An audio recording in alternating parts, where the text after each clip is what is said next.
Well, hello, Indian View and friends. This is Pastor Joshua coming to you from my front porch just outside of Richmond, Virginia. Today is Good Friday. What does that mean?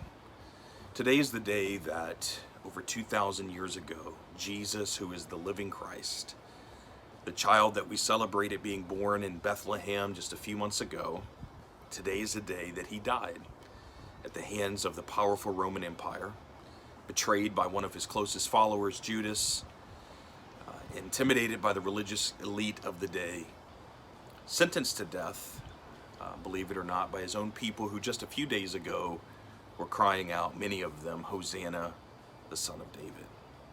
Today is the day where we see the brutality that is the human race, of what humans are willing and able to do to one another.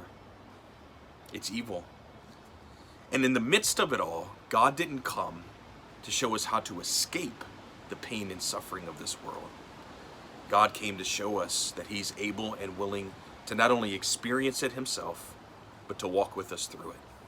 That even in the midst of it all, God says, I love you.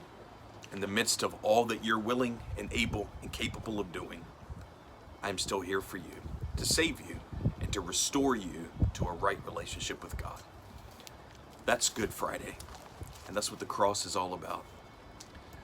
One thing that's coming good, in my opinion, from our quarantine from churches is that we're not going to be distracted with new Easter outfits, Easter egg hunts, bounce houses, balloons, really cool mailers inviting people to our worship services. We have an opportunity to sit in this Good Friday and to let it linger, let the death of the Lord linger.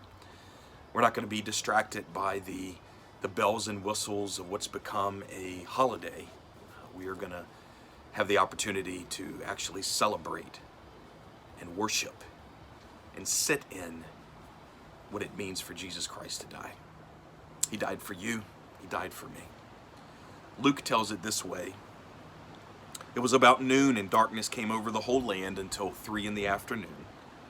And while the sun's light failed, and the curtain of the temple was torn in two, then Jesus cried with a loud voice and said, Father, into your hands I commend my spirit. And having said this, he breathed his last. When the centurion saw what had taken place, he praised God and said, certainly this man was innocent.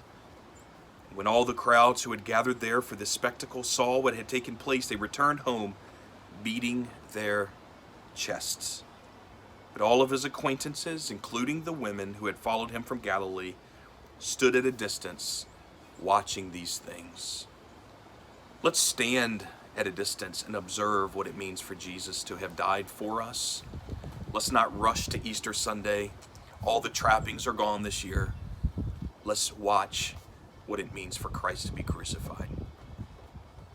I also want to ask you to pray for my wife Candace today. In just a few hours, she is going to have her gallbladder removed. I know that this is a very common procedure, but she's experienced a lot of pain and suffering this week. So please pray for her that the doctors will have anointed hands to take care of this situation, and pray that she'll have a peace and that I'll be able to take care of the 5 kids in the household well without any extra drama, and that we're all united here really soon. So God bless you. Miss all of you. Look forward to seeing you soon. May the Lord be with you.